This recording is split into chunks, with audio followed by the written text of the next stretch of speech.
पूरे पूरे पूरे देश में आप लोग सवाल पूछ रहे हैं नेताओं को, क्या आपको इनविटेशन आया है, आपको आया है, क्या है ये इनविटेशन? देखिए, एक पार्टी का प्रोग्राम है, भारतीय जनता पार्टी का। वो राम मंदिर का अगर समारोह होता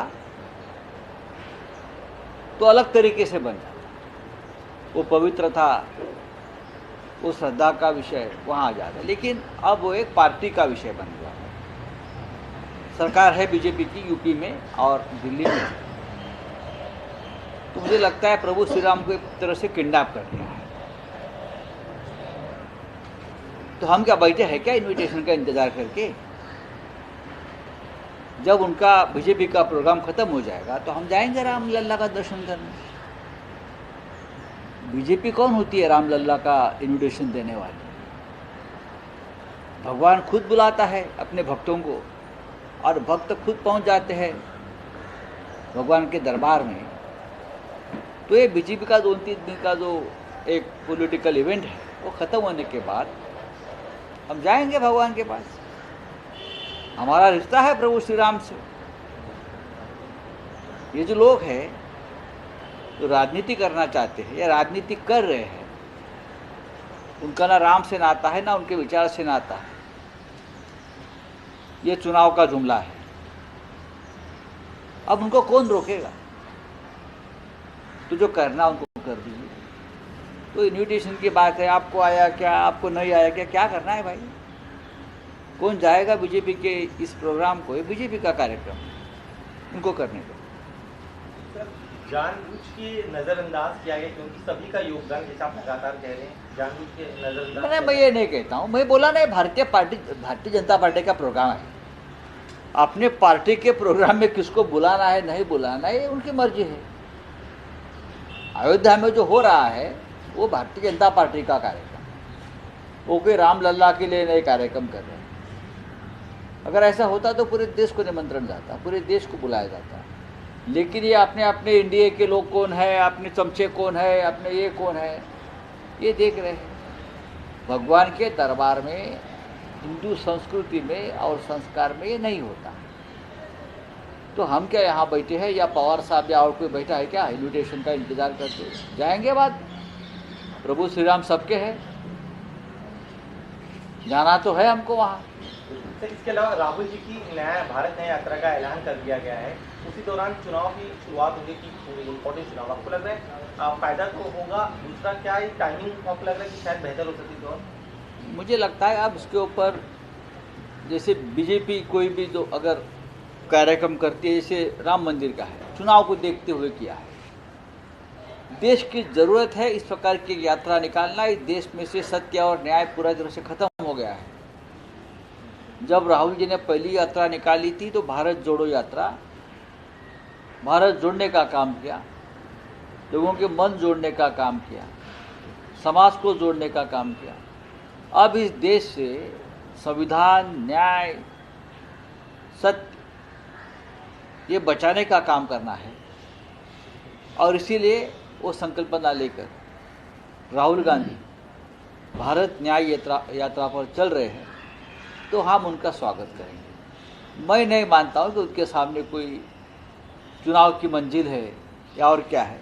बस एक नेता निकला है, लोग उनके साथ चलेंगे। सर, सामना में लिखा गया है कि देश की जो सार्वजनिक संपत्ति है वो एक ही उद्योगपति को दी जा रही है। प्रधानमंत्री के जो मित्र हैं, किस तरह से कहना चाहिए? सामना में जो लिखा है वही आप आगे चलाइए। अब छत्तीसगढ़ का जंगल जा रहा है, जंगल तो रहने दो। प्रभु श्री राम को जो वनवास मिला हो तो जंगल में रहना पड़ा, बाद में वापस अयोध्या में आ गए। अगर फिर एक बार हमको अगर जाना है हमारे संस्कृति के अनुसार जंगल में, तो ईश्वर के लिए तो जंगल बचाइए। हाँ, जंगल में तो प्रभु श्री राम रहे थे, ईश्वर सब पूरे भगवान रहे थे। आप पूरे जंगल भी तोड़कर आप किसी उद्योगपति को दे रहे हो। और आदिवासी जो ये आपके कार्रवाई के खिलाफ छत्तीसगढ़ के जंगलों में, हाँ, हसदेव जंगल में संघर्ष कर रहे हैं, आप उनको तो जेल में डाल रहे हो। इसलिए तो राहुल गांधी की न्याय यात्रा चल रही है ना, न्याय देने के लिए। तो एक उद्योगपति को पूरा देश, अब जंगल भी, धारावी की झोपड़पट्टी भी, सब कुछ एक व्यक्ति को अगर मिल रहा है या दिया जा रहा है, उसका मतलब आपको समझना चाहिए। एक दिन मुझे लगता है, मुझे बोलना नहीं चाहिए कि अयोध्या का 7/12 वो भी किसी उद्योगपति को दिया जाएगा। हर काम में उनका व्यापार और व्यवहार है। महाराष्ट्र में एफडीए नंबर 1 पे ऐसा फडणवीस कह रहे अयोध्या जाम कर दिया गया। हैं। महाराष्ट्र में एफडीए नंबर 1 पे आ गई है, फडणवीस का कहना है सर। क्या है नंबर 1 पर? एफडीआई डॉक्टर है फडणवीस जी, उनके पास जानकारी है, दी होगी, मुझे नहीं लगता। अयोध्या स्टेशन का नाम बदलकर अयोध्या धाम कर दिया गया। अच्छी बात है। अयोध्या के नाम से अगर रेलवे स्टेशन को जाना जाता है तो उसमें टिप्पणी करने लायक क्या है? ठीक है, अच्छी बात है, लेकिन विकास भी करो, नाम मत बदलो। सर, माजी पक्षातून आमंत्रणाचं आता बघायला सर्वांना आमंत्रण मिळत आहे, मात्र ठाकरेंना अजून बघा, आमंत्रणाचं राजकारण या देशात कधी झालं नव्हतं। भारतीय संसदेचं उद्घाटन झालं तेव्हाही हाच प्रकार झाला। भारतीय संसदेचं उद्घाटन झालं नव्या तेव्हाही हाच प्रकार झाला।